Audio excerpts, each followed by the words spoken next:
Assalamualaikum warahmatullahi wabarakatuh guys. Balik lagi nih di channel kesayangan kalian, Akvilas Room. Oke, kali ini Akvilas Room mau ngelanjutin lagi cerita yang kemarin nih. Nah, buat kalian yang udah nonton part satunya, ya alhamdulillah lu nggak bakalan loading lagi. Ntar lu tinggal nyambung aja nih sampai kelar nih cerita kan. Nah, kalau buat lu yang belum nonton part satunya, gengs, lu tonton dulu part satunya nih. Linknya gua kasih di mari nih. Lu tonton dulu ke situ, baru ntar lu kemari. Ya udah, jadi kita akan langsung lanjut aja ke ceritanya. Luncur.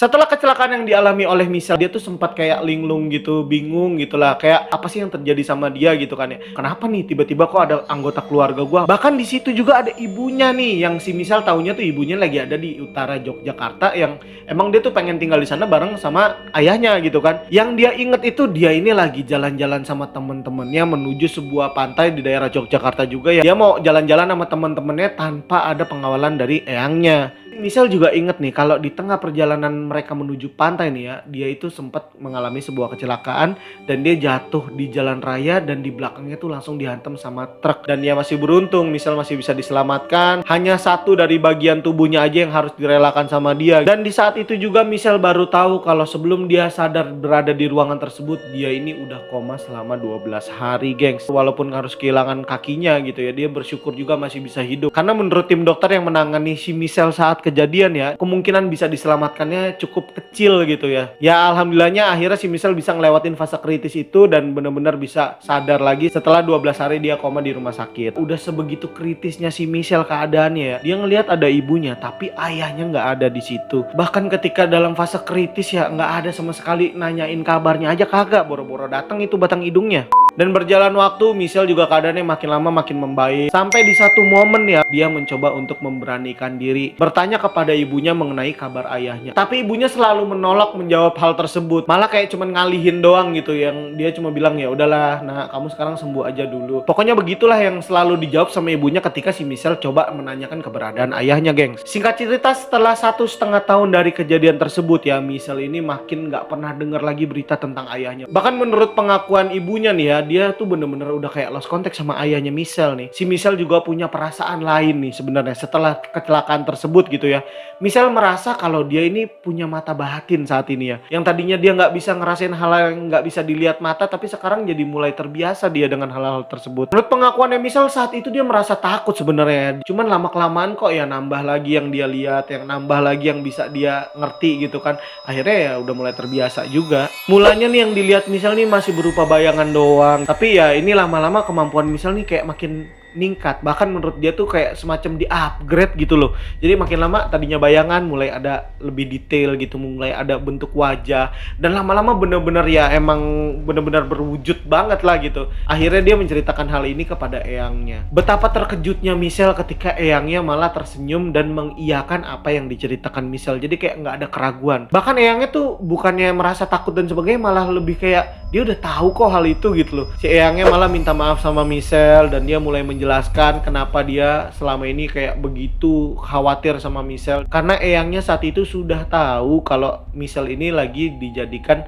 incaran oleh para makhluk gaib yang notabene adalah sewaan dari ayahnya. Dan si Michelle di situ kayak kesambar geledik di tengah bolong. Dia antara ngerti nggak ngerti gitu sama ucapan dari si eyangnya. Mungkin eyang itu nganggap kayak ya udahlah nggak usah ada yang disembunyiin lagi. Toh juga Michelle sekarang indra keenamnya udah terbuka juga gitu kan. Jadi diceritain lah sama eyangnya duduk perkaranya bahwasannya ayahnya ini menjadikan Michelle sebagai tumbal dari pesugihan yang dilakukannya. Ya eyangnya mulai bercerita bahwasannya dia tahu kalau Michelle itu mengalami gangguan-gangguan di rumahnya, terus yang kayak sering ada yang ngetok-ngetok jendelanya. Mungkin di part 1 kalian ada yang masih inget ya ketika ibunya Michelle nih nemuin sebilah keris yang ditutupin pakai kain putih dan ada juga bercak-bercak tanah gitu kan ya. Itu adalah salah satu alat pesugihan dari ayahnya. Nah ditambah lagi eyangnya juga nyeritain nih kalau dia ini sempat melawan sosok yang dikirimkan ayahnya untuk mengambil nyawanya si Michelle nih. Dia bilang juga kalau dia tuh sempat bertemu dan bertarung melawan sosok ular yang setengah badannya itu adalah wanita gitu ya, dan membawa pedang yang berlumuran darah. Michelle di situ benar-benar kayak bingung banget karena dia yakin banget bahwasannya keluarganya dia ini nggak pernah nyeritain sama siapapun, sekalipun sama eyangnya nih dia nggak pernah ceritain detailnya.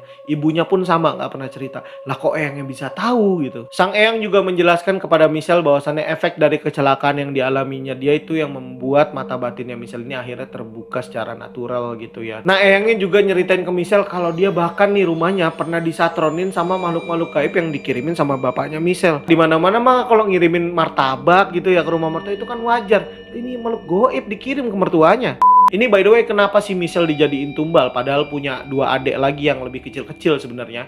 Karena waktu itu nih menurut eyangnya nih ya, Michelle itu adalah anak satu-satunya kan ya. Ketika bapaknya ini baru pertama kali kenal sama si gerombolan baju hitam yang ngebawa dia ke jalur pesugihan gitu. Jadi ya kontraknya baru bisa diteken ketika dia menyerahkan Michelle sebagai putri semata wayangnya. Dan Michelle juga sempat heran kenapa eyangnya bisa tahu ada gerombolan orang yang berbaju hitam yang sering datang ke rumahnya terus sering ngajak lembur ayahnya gitu kan.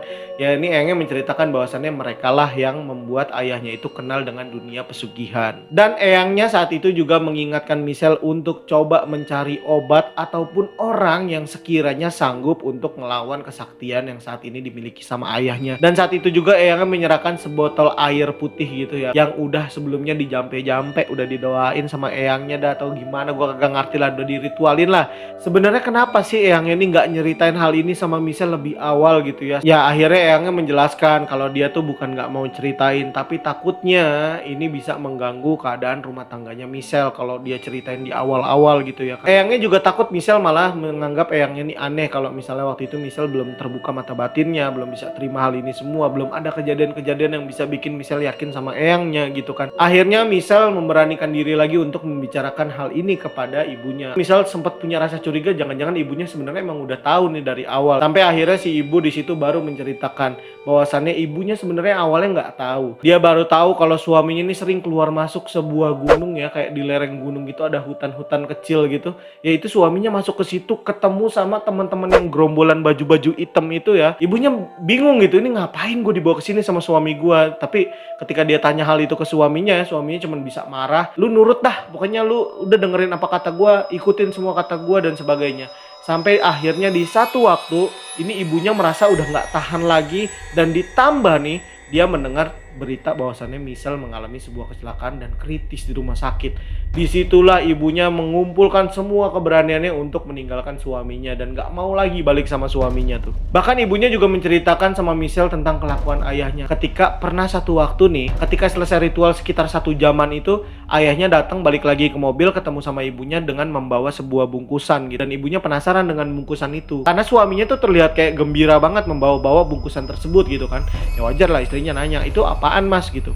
Tapi di situ dia malah dibentak-bentak sama suaminya. Akhirnya ibunya tuh nggak habis akal ketika ayahnya tidur nih. Ya dicoba lah diambil bungkusan yang tadi dibawa sama suaminya kan. Dibuka ternyata isinya itu secarik kain putih panjang yang membentuk sebuah pocong-pocongan mungkin ya.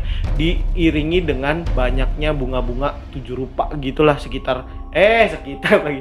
Dan ditambah lagi dengan adanya bunga-bunga 7 rupa di sekelilingnya gitu dan dibungkus rapi gitu dengan menggunakan kain putih lagi. Dan ketika ngelihat kayak gitu kan otomatis kaget lah, kalau orang normal mah langsung aja tuh benda itu dibuang gitu aja di lantai, gak berani nyentuh lagi si ibunya kan. Dan ayahnya nih tiba-tiba ketika bangun ngelihat benda tersebut udah ada di lantai, kebuka posisinya, gak ada lain gak ada bukan, pasti ini bininya nih. Ya udah akhirnya dipanggil lah istrinya, itu mulai disiksa perlahan-lahan tuh, ditampar, ditendang, dijambak, wah pokoknya sambil dimaki-maki. Sampai si ibunya nyeritain ke Michelle ini sambil nangis-nangis loh. Ibunya tuh nggak tahan lagi, udah bener-bener kayak oh ini udah nggak beres nih, kalau gua terus sama dia nggak bisa nih. Ibunya juga ngasih tahu lagi ke Michelle kalau dia juga pernah nih ya di satu waktu ketika bapaknya lagi lembur nih, ya dia manggil orang-orang yang sekiranya ngerti tentang supranatural. Bukan satu orang ya, berapa orang gitu. Karena ibunya ini sempat masih nggak yakin sama yang pertama, dia manggil yang kedua nggak yakin lagi, dia panggil yang ketiga. Tapi nih 1, 2, 3 orang ini semua jawabannya persis sama plek ketiplek men. Jadi kayak dia dikasih tahu kalau bapak ini menjalankan ritual pesugihan dan anaknya itu si Michelle akan menjadi tumbal. Anak pertamanya akan jadi tumbal. Semuanya kayak gitu bilangnya. Ya benar, ketika dia dengar cerita bahwasannya Michelle ini kecelakaan, ya itu bikin dia tuh, makanya kenapa pas si Michelle sadar tuh nangis-nangis minta maaf gitu loh si ibunya. Ibunya juga minta tolong sama si orang-orang supranatural ini untuk melindungi putrinya, tapi semuanya pada nyerah katanya. Gua nggak tahu lah bagaimana ya dunia-dunia begituan lah, gua nggak mau tahu juga gitu kan. Yang jelas ya mungkin ada memang usia jin itu yang setahu gua nih, Ya memang 5.000 tahun aja masih dibilang tuh bocah gitu jinnya. Kalau menurut orang-orang yang memang berkecimpung di praktisi supranatural tersebut gitu ya. Mungkin ini salah satunya nih jin yang dipakai sama bapaknya buat pesugihan itu ya jin tua gitu, sehingga susah untuk diusir. Sampai akhirnya ketemulah mereka dengan satu orang ahli supranatural yang dianggap mampu dan yakin banget bisa ngelawan pesugihan yang dilakukan oleh bapaknya si Michelle nih. Dan usut punya usut, orang ini ternyata juga dulunya adalah salah satu dari gerombolan MIB yang jemput bapaknya Michelle. Ya kita sebut aja si ahli supernatural ini namanya Joko ya, biar mempermudah cerita gua gitu ibaratnya mah ya. Ya singkat cerita nih, Pak Joko bersama dengan para murid-muridnya nih ya melakukan serangan balik secara goib kepada ayahnya juga nih ya kan, karena mungkin satu ilmu satu seperguruan nih kan. Cuman yang ini udah tobat, bukan tobat juga sih, masih praktisi di supranatural mah. Ya minimal dia udah sadar lah kalau yang dia lakukan itu salah gitu, dan dia melawan balik apa yang dulu menjadi perlakuannya dia juga gitu kan ya. Dilawan tuh ilmu-ilmu bapaknya tuh ya, dikirim serangan goib yang ternyata nih hal ini berimpak karena menurut beberapa orang kerabatnya Michelle nih ya, pernah di satu pagi bapaknya Michelle ini datang ke rumah-rumah mereka gitu ya, kayak nyatronin ada si Michelle sama bininya kagak tuh di rumah dia gitu loh. Dia bahkan sempet bawa-bawa bambu runcing katanya, Cok. Yang jelas dia datang ke situ marah-marah, "Mana Michelle? Mana istri gua?" Dan semuanya, "Lu jangan sembunyiin." Nah, akhirnya nih ya ketemu juga rumah kontrakan yang menjadi tempat tinggal sementaranya Michelle, ibunya sama kedua adeknya juga kan ya. Itu mereka tuh bener-bener kaget banget ketika ada teriakan suara yang mereka kenali. Itu ayah gua tuh gitu kan. Mereka buru-buru ngunci pintu, ngumpet di dalam kamar tuh nggak berani keluar sama sekali. Dan bapaknya tuh bener-bener teriak-teriak, Cok. Tapi kan si Michelle kan takut nih ya, namanya ngelihat orang yang udah kesetanan kayak begini, walaupun itu bapaknya sendiri, tapi dia kan udah tahu nih semua motif bapaknya yang pengen dia mati gitu kan ya. Dia makin ketakutan, dia akhirnya memilih untuk menelpon salah satu kerabatnya. Dimana yang ditelepon ini adalah omnya yang merupakan adik langsung dari bapaknya, Cok. Jadi makin seru nih ya, makin komplit keluarga nih ya. Si omnya ini ngerasa kayak bener-bener, wah udah nggak bisa lewat batas nih orang nih, udah nggak bisa ditolerir lagi lah. Sampai akhirnya si omnya ini juga balik. Kalau tadi bapaknya misalnya bawa bambu runcing, dia bawa golok, Cok. Wah udah makin gila lagi kan ya. Udah ribut-ribut ketika omnya nyampe nih ya, berantem itu sama bapaknya, cuman dia dipisahin sama warga akhirnya nih ya. Tapi ketika si bapaknya ini kalah duel sama adiknya sendiri ya, dia mungkin malu dan dia ngeluarin sumpah serapah dah tuh ya. Pokoknya dia bilang, "Lihat lu nanti lu ya, pokoknya lu semua bakal nyesel, semuanya bakal hancur lu, bakal mati lu." Masih lebih keren lagi ancaman Cowboy Jakarta yang kemarin tuh yang sempet viral tuh ya. Gua jalan aja ya. Waduh. Ya jalan lah Pak, iya jalan.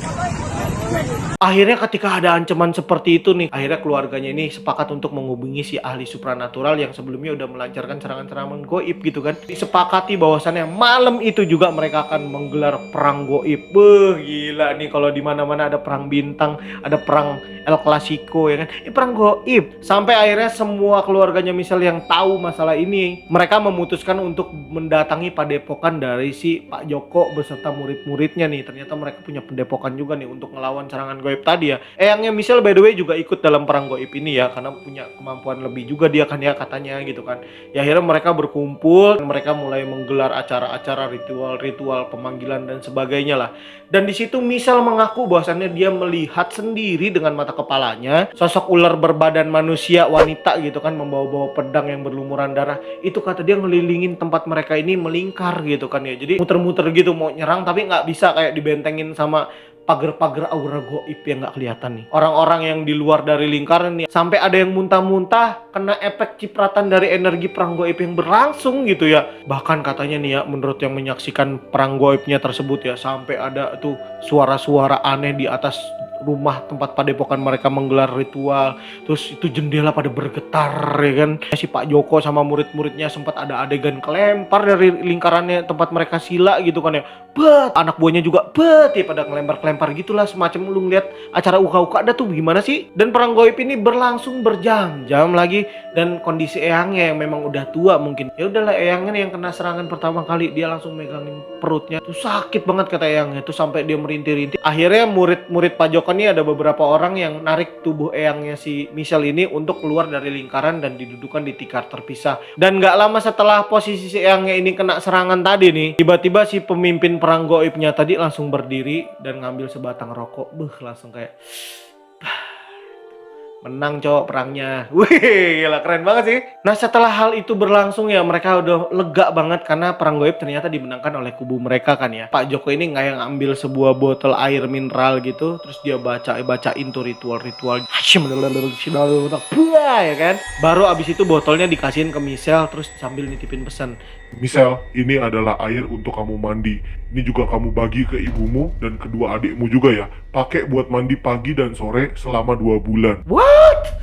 Satu botol air lo bayangin ya, disuruh bagi ke ibu dan adiknya berarti buat 4 orang kan tuh ya. Mandi pagi sama sore selama 2 bulan.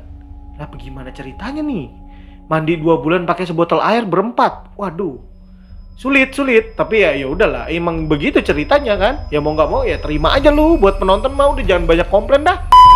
Misal juga sebenarnya sempat bertanya kenapa harus mandi pakai air yang dari botol si Pak Joko kasih itu tadi kan ya. Itu supaya ayah kamu nanti udah nggak berani lagi nyamperin kamu. Bahkan ngelihat kamu aja dia akan takut, akan lari tunggang langgang gitu. Akhirnya ya misal nurut aja kan, dibawalah itu air untuk mandi 2 bulan. Nah misal kan tadi sempat ngelihat ada ular yang selama ini mampir di mimpinya dia. Dia nanyain itu kepada Pak Joko gitu kan, Pak kalau untuk ular itu bagaimana? Dan si Pak Joko lagi-lagi menjelaskan dengan santainya kalau ular itu sekarang udah berbalik nyerang bapaknya Michelle. Karena dia udah gak berhasil untuk numbalin si Michelle nih, udah berhasil dilawan lah gitu ya. Jadi bisa dibilang 90% itu ular ini sekarang udah makan jiwa bapaknya si Michelle. Dan bahkan ketika mendengarkan semua penjelasan itu kan adik keduanya si Michelle nih, jadi punya rasa benci juga sama bapaknya. Dia bahkan sampai ngasih tahu ke Michelle, tenang aja kak, pokoknya kalau bapak ngincar kita lagi saya akan siap ngelawan dia. Wih berani banget adenya ya. Tapi kalau adenya misal ngomong kayak gitu kan wajar ya, namanya bapaknya sendiri juga emang durhaka sama anaknya gitu kan ya. Tapi kalau lu pada nih yang bapak lu mak lu pada baik-baik aja, susah payah banting tulang nyekolahin lu, ngasih makan lu, terus lu ngelawan sama dia, siap ngelawan lu baik-baik lu. Ntar lu durhaka lu, dikutuk jadi talenan lu. Sampai di satu ketika nih akhirnya Michelle mendengar berita bahwasannya bapaknya dia nih balik ke rumah lamanya si Michelle, tempat mereka awal ini menjalin kisah harmonis keluarga cemara ya kan. Ya udah Michelle mendengar hal itu ya punya rasa lah kayak gue pengen banget ketemu bapak gue sebenarnya. Sekarang dia jadi apa sih? Akhirnya dia memberanikan diri untuk mengunjungi rumah mereka yang dulu ya. Misal datang ternyata yang dia temui itu rumahnya dia ini udah kayak udah sarang kobra, udah sarang setan dah kayak rumahnya nih ya. Udah banyak ilalang, nggak keurus gitu lah. Padahal menurut tetangga-tetangganya memang benar bapaknya si Michelle ini udah tinggal lagi di situ udah lumayan lama, beberapa bulan bahkan. Dan ketika Michelle makin masuk ke bagian rumahnya dia nih, dia ngelihat sarang laba-laba udah ada di mana-mana, sampah udah berserakan ya, bener-bener kayak ini bapaknya nempatin rumah kosong apa gimana sih? Misal ngetuk rumahnya dia nih yang katanya ada bapaknya di dalamnya, diketuk perlahan-lahan panggil Pak, tapi nggak ada jawaban dari bapaknya. Akhirnya misal nggak habis akal, dia coba untuk muterin rumahnya dia yang lama itu. Kaget dia ngelihat ada sosok seorang laki-laki yang sangat dia kenali, yaitu bapaknya sendiri tentunya. Itu duduk di ruang tamu, itu benar-benar kayak tatapannya kosong. Nah karena si Michelle nih makin lama makin khawatir juga, sedih juga ngelihat ayahnya kok jadi kayak nggak merespon sama sekali gitu kan. Akhirnya Michelle memutuskan untuk menelpon beberapa orang kerabatnya termasuk ibu dan omnya dia yang sempat berduel sama ayahnya. Nah omnya dengar begitu kan dia langsung kayak panik gitu kan. Jangan coba-coba masuk ke sana gitu. Tunggu om dulu. Ketika mereka masuk ke dalam rumah, itu mereka benar-benar kaget banget. Udah nggak ada respon nih bapaknya. Ketika Michelle memperhatikan lebih lanjut keadaan rumahnya ya, itu ular setengah jadi-jadian yang biasa mampir di mimpinya si Michelle nih udah ngelilingin rumah itu. Dan si Michelle di situ juga baru tersadar dengan ucapan si Pak Joko waktu perang goib berakhir gitu. Karena kemungkinan 90% ular tersebut akan balik menyerang si yang numbalin Michelle tadi, yaitu bapaknya gitu kan. Sampai akhirnya ketika udah disadari nih bapaknya baru nengok, pas dia ngelihat Michelle itu langsung bapaknya jejeritan ketakutan banget kayak orang yang benar-benar ngelihat setan gitu ya. Diusir lah itu Michelle. Itu juga mungkin efek dari si Michelle mandi pakai air yang dikasih sama si Pak Joko gitu kan. Sampai akhirnya di situ ibunya memohon kepada semua anggota keluarganya untuk kembali merawat si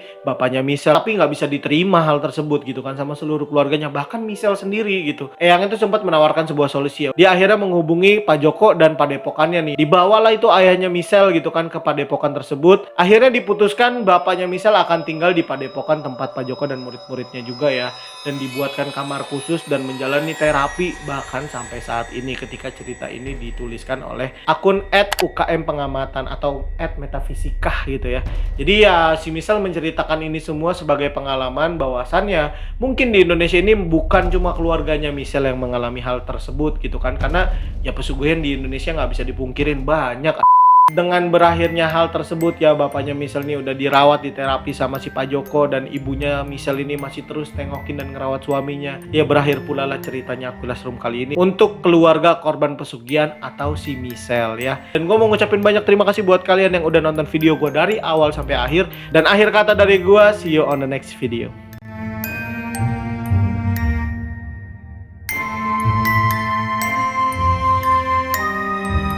Ini juga kamu bagi ke ibumu dan kedua adikmu juga ya. Pakai buat mandi pagi dan sore selama 2 bulan.